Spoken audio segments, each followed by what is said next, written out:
Hi, guys, and happy Thanksgiving. We're going to be reading Holding Your Family Together. Okay, so part 3 is The Day I Died. Gone in a Heartbeat. Throughout this book, I have stressed several reasons why I believe you need to begin now to take these steps to build a healthier family. As we close this chapter, I want to give you another one. You will not be around forever, and you never know when your time will be up. If you miss this chance to bless your children now, you may never have the opportunity to give them this gift for their lives. I know firsthand just how fragile life can be because while some people carry a rock or a cross around in their pocket, I carry nitroglycerin. Good stuff. It started when I was 52 and I started feeling some pressure in my chest. I had been under a lot of stress, both at home and at work. So I thought I had better check it out. I knew I had a history of heart disease in my family. My grandpa, my mom's dad, died on my mom's wedding day at the age of 52. My mom, Catherine Marie, experienced two heart attacks before she died. Her brother Jim and sister Wanda both had heart attacks when they were young. I knew I shouldn't mess with genetics, so I went into the local clinic for a set of tests. The doctors finished the procedures, looked at the charts, and said, inconclusive, come back in 2 weeks. I went home every night for 2 weeks and felt more and more pressure. 2 weeks later, I showed up at the hospital. The doctors filled my veins with radioactive dye and set me on a treadmill and then put me into a huge machine to look at me in 3D. They studied the tests and said, inconclusive, come back in 2 weeks. I thought, I'm going to be dead in 2 weeks. I'm going to have the cardiac specialty hospital in St. Paul. I'm going to the cardiac specialty hospital in St. Paul. So I made an appointment. The first time they could see me was in 2 weeks. The goodbye letter. When I arrived at the cardiac hospital, the doctor said, here's what we're going to do. We're going to stick a needle up through your groin, wind it all the way into your heart, and fill it full of dye. If we find any problems, we will balloon up the blockage and install a little wire stent in the spot. There's no problem with this. We do it all the time. By the way, we only have complications with 1 out of 100,000 people. This did not comfort me in the least because my mother had always told me I was 1 in a million. So the doctors finished the exam and told me to come back in 2 weeks. On the night before I was to go in for the procedures, I had to sign a pile of releases. The last form required me to promise not to sue the hospital if I died. I thought, oh, buddy, if I die, I'm coming for you. It says internet it's unstable, trying to connect, but it says it's connected on here, so I don't know. Okay. That night I couldn't sleep. I lay tossing and turning until 3 a.m. The pressure was building, so I got up, went to my computer, and cleared the entire cluttered screen of everything except 3 files. 1, a goodbye letter to my kids. 2, a final blessing. And 3, a quickly recorded song. I thought if anything happens, at least I will have those files waiting for my babies. My note told my children how proud I was of them and how much joy they had given me. The blessing was a combination of I'm happy to be your pappy, Daddy will always love you no matter what, Mommy will always love you no matter what, Jesus will always love you no matter what. And there's nothing you can ever say or nothing you can ever do that will stop God's awesome heart from always loving you. The song I recorded was a little tune I had written for my kids back when they were babies, a song I would sing in the hallway as a final blessing after I had turned out the lights and left their rooms. It went like this. Who do you think loves you? Who do you think cares? Who do you think loves to see you at the top of the stairs when he comes home?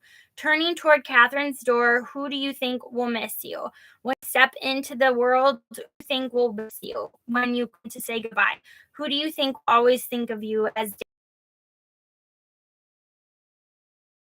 hold you on my knee? I'll thank the Lord above that you will always be my babe on top of my screensaver. And finally, feeling some peace with the hours. The surgery. I arrived at the St. Paul Cardiac Center at 6 a.m. The doctors and nurses did the prep, took me into the operating room, opened me up, and found 80% blockage in the coronary artery that goes around the back of my heart.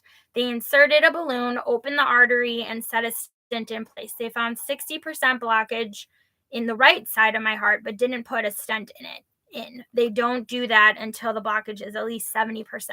My numbers started jumping all over the place, so they said, let's just pull this plug now and stop. I woke in I woke and recovered with Arliss holding my hand. The doctor was just here. She said, "Good thing we caught it. You could have been dead before you hit the parking lot. And no more cheeseburgers." No more cheeseburgers, I thought. Did I want to live if there were no more cheeseburgers? Okay, okay. I said no more cheeseburgers. By the way, she added, the doctor said 3 things have to change: diet, exercise, and stress. Get him back in here. I'm going for 2 out of 3.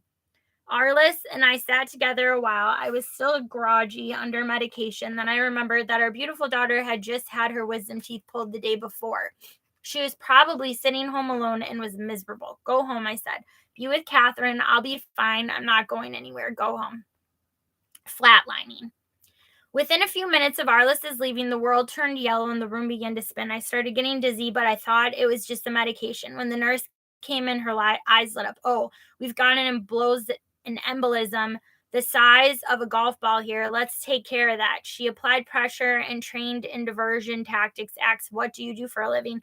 "I help parents survive adolescence." That was all I could think of saying. Funny, she smiled. "I have a 13-year-old who won't talk to me." "Sweetheart," I said, "you can hurt him financially. You just tell him if he doesn't have 5 minutes for his mama, you won't have 5 cents for his car insurance when he turns 16. As I proceeded to tell her about how to do Faith 5, I started to feel really strange, like floating out of your body strange. I'm feeling really odd here," I said. "Let's turn you on your side." That was the last thing I heard before my heart stopped. "Bee." The EKG machine screamed "bee." Then I heard nothing. I was gone. Then they tell me that the doctors pounded on me a while and stuck a needle in my heart the size of New Jersey. The next thing I heard was a voice saying, "Welcome back." Was I gone? I asked. "Oh yeah, you were gone. A dead Lutheran. Bet you never met one of those before. You don't want to make the wrong mistake." Yogi Berra. Second chances. Looking back on my life since that fateful day, I can truly say that my death was the best thing that ever happened to me. Not everyone can say that. I had a near-death experience. I do not intend to let the rest of my years be a near-life experience. I came out of the ICU with a much better sense of what matters: God, my wife, my children, what doesn't matter, most of what used to matter, and what to worry about, not much. After all, I've been dead. What more do you do to me? I also have a keener sense of how short time is, how valuable friends are, and how wasting even a single moment is a terrible mistake. The brilliant football coach Lou Holtz once said, "Killing time isn't murder, it's suicide." I know parents want to give the best to their children. They really do care about their children's physical, mental, and emotional needs. But the fact is that most parents put more brain power, intent, and strategizing in. Here's the reality: the job of parenting cannot be hired out. The best cannot happen without you. You are the most invested. You have the most at stake. And whether you know it or not, or choose to believe it or not, you are the best qualified. God gave this child to you, and no one loves them as you do. No one can help them like you can. No one has access to them when they're getting ready to sleep, the most meaning filled moments of the day. It's time you make a personal, intentional, and consistent commitment to invest in your children's spiritual needs. What's the investment? Don't take out your wallet or credit card. Your money can't buy you the return you seek. Take out your calendar. The only investments that will work are your most valuable currency: time and attention. It is time to invest your most valuable currencies in the most precious and sacred calling God will ever give you, your children. Most of us don't get a second chance on life or on parenting, but you do. This is why tonight is the most important thing of the rest of your life. You can always make more money, but you will never get another tonight. You will never make more time. Time is your only non-renewable currency. It's not that difficult. You simply need to commit a few minutes, a time, a place, a sacred space, the people you love, a simple plan, a commitment to share, read, talk, pray, and bless your. What are you doing, Bax?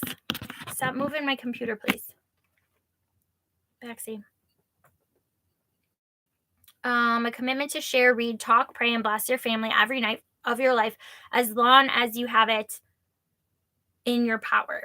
You can give immeasurable psychological, sociological, neurological, and theological gifts to your children tonight without spending a nickel. While you're at it, why not write your family a last love letter? I know they will bless the world in wonderful ways. And if there's any way God will grant you the gift, you'll be watching them and cheering them on with the great cloud of witnesses. Tell them you can't wait to see them in heaven. Tell them you're sorry if it needs to be said. Tell them you forgive them if it needs to be read. Tell them everything you'd want them to hear as they walk away from your grave. Please place the note somewhere they are sure to find it on that last day. You will never be sorry you did. I know that the next time I die. Blessing from the grave. I didn't dream about Dad for the first 5 months after his death. Then a strange gift was given to me one night. After writing this final chapter on blessing and falling to sleep with my laptop on my chest, I had a visitor. In the dream, I was sitting in a skyscraper conference room, finishing a meeting with some executives I didn't recognize. They all rose to leave, and one by one, the room emptied. I was standing alone next to a wall of floor-to-ceiling windows on the brightest of bright days. The light was warm and inviting. The skies were radiant, blue, and cloudless. Then I felt the presence of someone behind me. I turned. It was Dad. Not the worn, tired, confused shell of the man I had videotaped on the 4th of July fish picnic. He was fit, trim, maybe 65-ish. I noticed that his face was barely wrinkled as he flashed a huge, proud smile. His eyes twinkled with deep joy.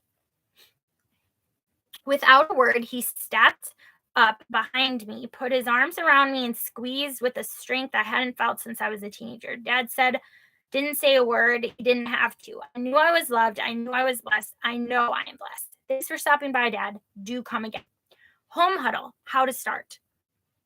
After a little exercise and physical fun to pump oxygen, glucose, and BDNF in your child's brain. 1. Designate a special place to meet together. Remove all tech and other distractions. 2. Share your highs and lows. Repeat whatever the child says as his or her highs and lows to make sure you heard. Is God trying to say to us tonight with these words? Or how does this connect to our highs and lows tonight? 5. Pray for one another's highs and lows by name, thanking God for the highs and asking for help with the lows. 6. Bless one another. There are a few ways to bless your children. One is the blessing touch, where you give your child a kiss, a hug, or kiss your little finger and mark his or her forehead with the sign of the cross. Another option is to choose words that show that the blessing is from God. This could be as simple as God bless you, I love you, good night, you have been sealed by the Holy Spirit. Say and use the words of Aaron's scene number 6, verse 24 to 26 below. You could even use a tradition warm upon your face, the rains fall soft upon your fields. Until we meet again, may God hold you in the palm of his hand. The Lord bless you and keep you. The Lord make his face shine upon you and be gracious to you. The Lord lift up his countenance upon you and give you peace. Gather with family, friends, or a small group of people who try using the lingo, then ask what happens to people just before bedtime. Discuss the following, and I love you, and God bless. How might it change the relationship with the blesser? How might it change their entry into and exit from adolescence? How might it affect their own parenting one day? Reflection 3. Take a look at the definition of the word continence from dictionary.com. Continence, noun. 1. Appearance, especially the look or expression of the face, visage, calm facial expression, composure, approval or favor, help with lows. Pull out a newspaper or magazine and find something outside your one another with a hug, a marked cross, or another safe touch in the words from number 6, verse 24 to 26. Name the Lord bless you and keep you. Use the free Bless Home Huddle Journal download at faith5.org/bless/weekly to record your highs, lows, and prayers of the week to share all 5 steps. In addition, consider watching me discuss the power of blessing at faith5.org/bless/rich, watching Pastor Ray's Last Days at faith5.org/bless/story, learning this week's Bible verse, number 6, verse 24 to 26 in Son and American Sign Language with Christy Smith at faith5.org/bless/son. You can also download weekly resources nightly Bible verses, videos, games, and other free resources at faith5.org/bless/weekly. 2 final challenges. Write a final love letter to your loved ones, telling them how honored and blessed you are to be in their lives and how much you love them. Seal the letter with a blessing and a kiss. Make a second copy. Place the original under their pillow or in the mail. Place the second copy in a straw box with your will and final papers and instruct your executor to read it the night of your wake or funeral service. With that done, commit to sharing the blessing words and touch along with the rest of Faith 5 for the next 40 days. Just long enough to build a habit. Okay, guys, that's it for today, for holding your family together today. Thanks for watching and listening. Bye, and happy Thanksgiving again.